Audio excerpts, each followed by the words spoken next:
before the chairman. I'm a born and bred Jersey girl, and my formative years were spent hearing that New Jersey and I were perfect together. So it's quite a pleasure to be here. I'm sure you were.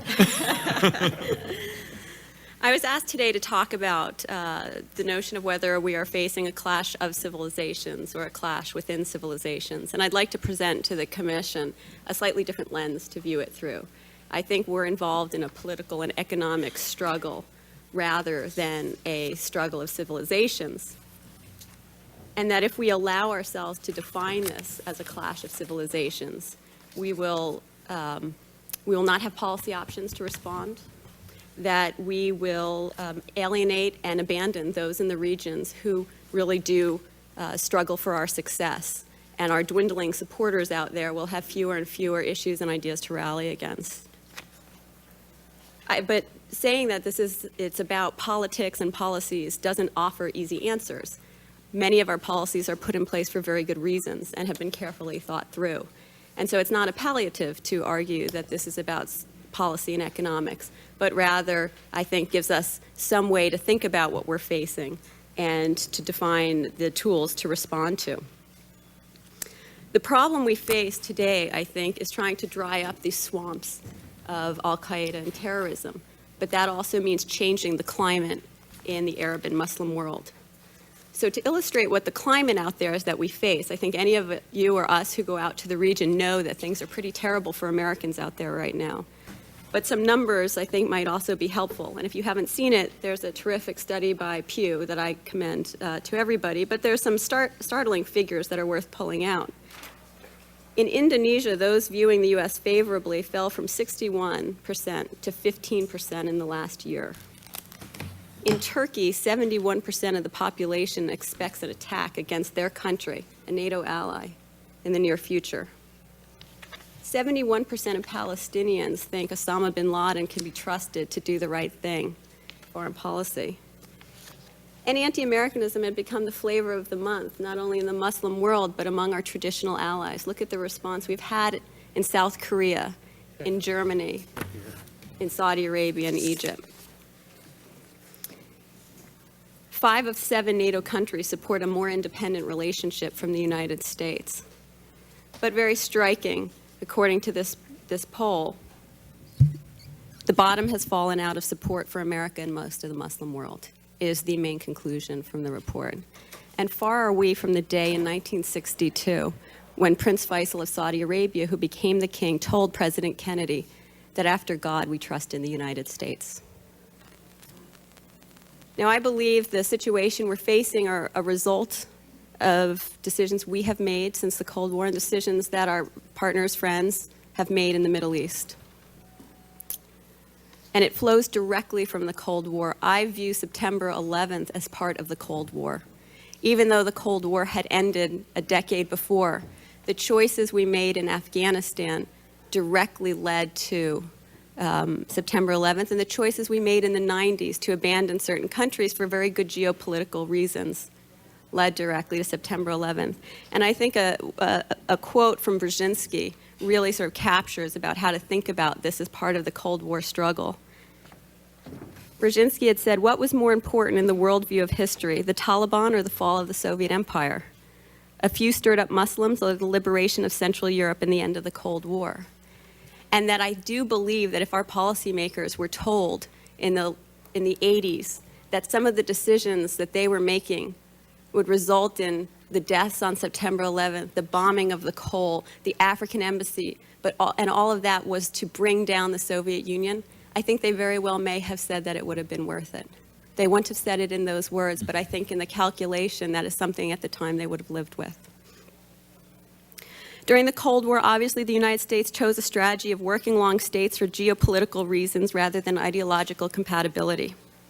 They were determined not to recreate the experience of the British and get too involved in the domestic and foreign policies of their partners and allies. It was a conscious decision. And what has been fascinating to me is to look back at documents in the 1950s where the Saudis were actually funding Hashemite groups who were also bizarrely pro-communist. This was at a time when they were our partner in fighting the communists. The British were desperately worried about this and beseeched the United States to get involved and to try to use their influence to affect the foreign policy of their partners. The United States steadfastly refused because, again, for very good reasons, we would refuse to recreate the British Empire. But the result of not getting involved in the domestic politics of our partners has had costs and ramifications that we are grappling with today. And as the committee thinks about offering recommendations, I think this is a very tough issue and a tough nut for you to crack. The United States does not want to be an imperial power. And yet some of the price, which is al-Qaeda, comes out of a result from not being too involved in the domestic politics of our partners. And so arguing for a change in policies has vast ramifications for U.S. foreign policy and will have its own set of costs. But it very well may be the path that we choose to move forward with. Listen to the words of Egypt's Ayman Zawahiri, who argued that the U.S. claims to stand for human rights and democracy, but forces corrupt regimes on the Muslim world. It is very surprising that elements of al-Qaeda would argue that we weren't involved enough in the foreign policy of states, but this is what brings recruits to al-Qaeda.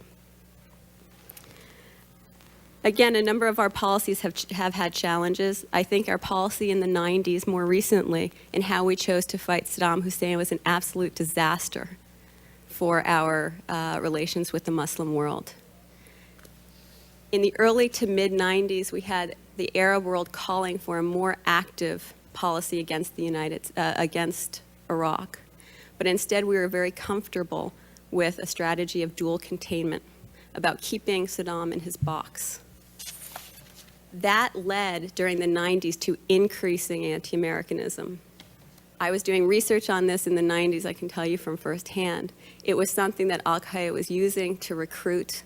It was this festering anti-Americanism that did not begin in September 11th. September 11th hastened it, but was growing throughout the 90s.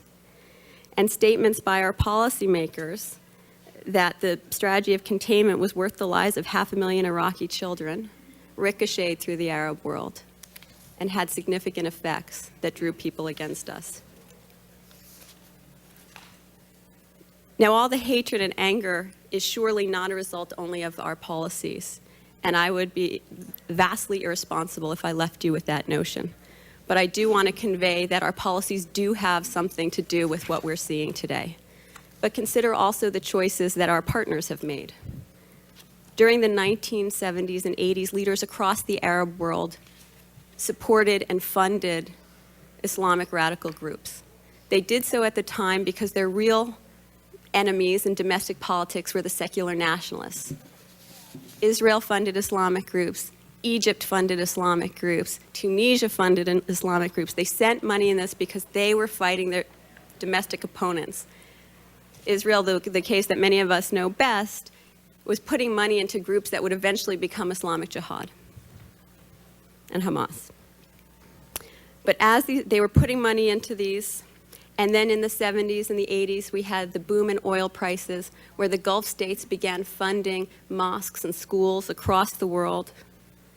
The Saudis sent significant funds to Pakistan, Afghanistan, Central Asia, Africa, and beyond.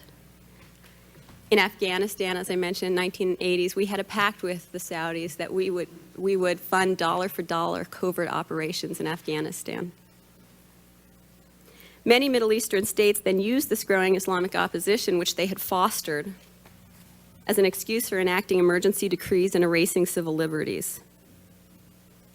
This oppressive, increasing totalitarian state, these totalitarian states across the region have stamped out any sort of domestic response and criticism, and the only outlet for people now is this venal Islamic opposition. They're the only ones that are able to survive. So what can we do about this situation? The United States does have tools in our kit box, and we have to be thinking about preventive measures that we can take. In my written testimony, I suggest 4, and I'll quickly go through them. One is the administration's engagement in Arab-Israeli issues is very productive. Arab-Israeli problems are not the cause of this. When things were going well in the peace process, you still had al-Qaeda organizing and motivating. But you hear from moderates across the region relentlessly that active American involvement helps their cause. An absence of American involvement directly hurts the friends that we have out there, and so our current involvement is very positive. The second thing we can do is commit to nation building. We have undertaken massive project in Afghanistan and in Iraq.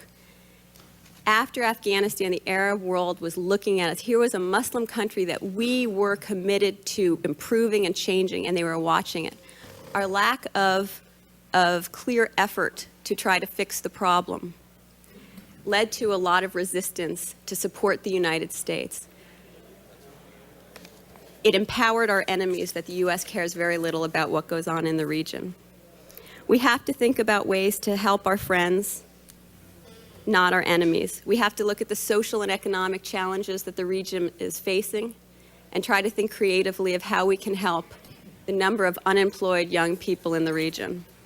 We need to focus on education and going one-on-one with the kind of nasty funding that's going on throughout the world and show that the United States can offer an alternative. We are a country of competition, and surely we can compete on this. And lastly, we have to improve the communication channels between Washington and the world, not only in explaining our policies, but hearing the concerns of those in the region. From independent investigation I was doing during the recent fight in Iraq, there was a noted lack of hearing what the local concerns were, and many of them were quite valid.